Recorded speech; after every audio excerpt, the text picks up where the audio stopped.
retro future. Welcome to our first movie review on Steampunkish, the series where I look at retro-punk related media that either have left a mark on steampunk or use similar themes or aesthetics.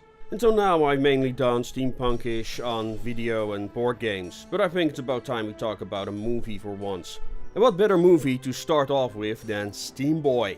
Now I'm not gonna do a scene by scene review of the movie. First off, Steamboy doesn't lend itself well to that approach, as I will explain.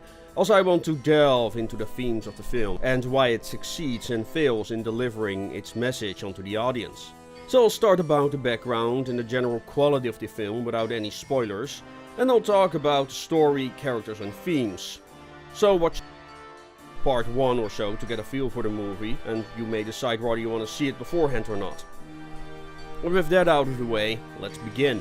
Steamboy is considered to be one of those must-see movies for members of the steampunk community, and for good reason. The setting is creative with an amazing attention to detail, and the animation, despite being from 2004, is nearly unrivaled. Yet, Steamboy doesn't seem to receive as much love as, let's say, other franchises. I never seen Steamboy-inspired cosplays, and only managed to find a total of 3 costumes on Google Images. You will have more luck finding examples of less popular media like The Order 1886, even though it's a much more recent video game, exclusive to PS4, and is hardly known as amazing fiction, nor as a game. I guess it looks more unique than Steamboy does, because Otomo went for a more realistic approach in its design than The Order did. So Steamboy looks more authentic than it does fantastical. So why doesn't Steamboy get that much love? I'll start off how Steamboy was conceived. The film was directed and co-written by Katsuhiro Otomo. You may not know him, but he is a director of a little Japanese animation called Akira, a cyberpunk dystopian animated movie based on Otomo's own manga by the same name, and was released in 1988. Now, one of the problems of Otomo as a director is that Otomo has a flair for the uncanny, for the weird and macabre. This can be seen in his other science fiction works like Neo Tokyo and Robot Carnival. And when things get weird, Otomo is at his best. Directing more realistic movies like Steamboy just doesn't suit his skill set. And the attention to detail Otomo brings to his animation he just doesn't bring to his story writing. And this can be clearly seen in Akira. So it's no surprise Akira did poorly during its initial release, but finally became a cult classic that is critically acclaimed for its wonderful animation, violence and gore. In the 90s, this movie became the poster child of what anime was to the average Westerner, a ultra-violent kid show. So of course you can imagine why everybody was looking forward to Otomo's family-friendly Steamboy. Of course, the attitude towards anime has shifted these last 30 years, especially with movies like Ghost in the Shell and the productions by Studio Ghibli, but that couldn't make Steamboy a success, despite it being family-friendly. Yeah, there is violence, but only one scene has blood in it, for clear narrative purposes, and it's tame compared to some of Ghibli's productions like Princess Mononoke. The inspiration for Steamboy came off an early animation Otomo and his team has made in 1995, called Cannon Fodder. This short was part of the Memories anthology. It's the story of a walled-off society which is centered around firing cannons. The protagonist of the story is a boy and his father who are loading guns for a living, and that is basically it. At the end, the boy goes to bed, proclaiming one day he too will be an officer operating the cannons rather than remaining a loader like his father has. And as he goes to sleep, air raid sirens start sounding in the background. One of Otomo's favorite themes is that of humanity and its relationship with technology, especially the power that advanced technology can give us. In Akira, we see this in the character of Tetsuo, who goes mad after he receives godlike powers. In Steamboy, we see this in the character of Edward, the father of the protagonist, Ray. Another theme we see here is the relationship between father and son, and as Otomo put it in an interview, their failure to understand one another while passing on the torch. But the problem is that Otomo is a good visual storyteller.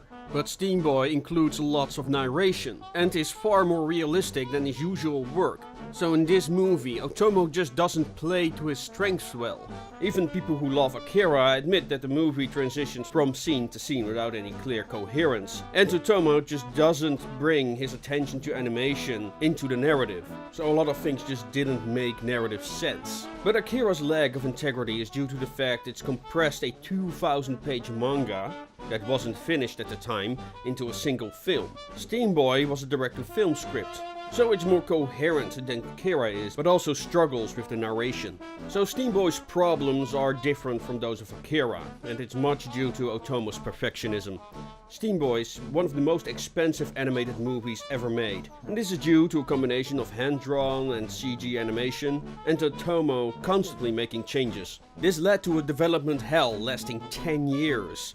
But in his defense, this technology that Otomo and his team were using was brand new, and they had to build a lot of the systems from the ground up. It also suffered due to poor marketing, seeing only limited release in the United States, despite it being family friendly. Also, the English release is 15 minutes shorter than the Japanese version, probably to make it more appealing to Western cinema houses. From this I conclude a lot of scenes have been cut. There are events being referenced that happened off screen, and then there is the rivalry between the Steam family and Robert Stevenson. We learn very little about, other than that they are both inventors, and Stevenson worked together with the Steam family at some point. And now they're rivals. I think. Personal relationships are poorly fleshed out, and the reason why is that the movie has a conflict of identity. When I read discussions online about Steamboy, people talk about one of two things. Either how awesome the action is, or how it's a failed attempt at philosophy on ethics and science. The movie wants to be smart about scientific progress and the price we have to pay, however it also wants to be an action movie. And it fails in both, in my opinion, to be either. The action scenes are just that, action in between treatises on ethics and science where characters spout exposition. I suspect they first wrote the scenes about those, and then added the action scenes in between, in which the protagonist goes from one place to another. The fights themselves are mostly just obstacles Ray needs to overcome. But to understand the origin of these issues with Steamboy, you have to look at the characters in the movie and how they are used. But as promised, before we get into our second video, should you watch Steamboy? And my answer would be yes.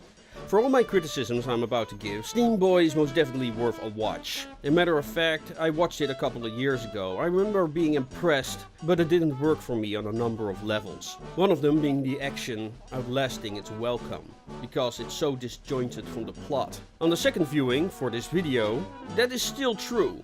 But halfway I thought it was better than I remembered it to be. Until the last half hour or so. That's when I thought the action scenes outlasted their welcome. As a matter of fact, I would suggest you watch this movie in bursts of an hour or so. I noticed I enjoyed the last half better that way. Still, its animation is second to none. The setting is beautiful with a great attention to detail. It actually feels like Victorian England rather than it being some backdrop to the action. And the action itself is creative, eventful and diverse. Kinda imagine Mad Max Fury Road, but with bowler hats, flying machines and train tracks. And also the soundtrack by Steve Jablowski is most definitely worth a listen to. And with all the praise out of the way, let's get into the review. If you haven't watched the film yet, this is your chance. And if you have, I hope to see you all in part 2 of Steamboy.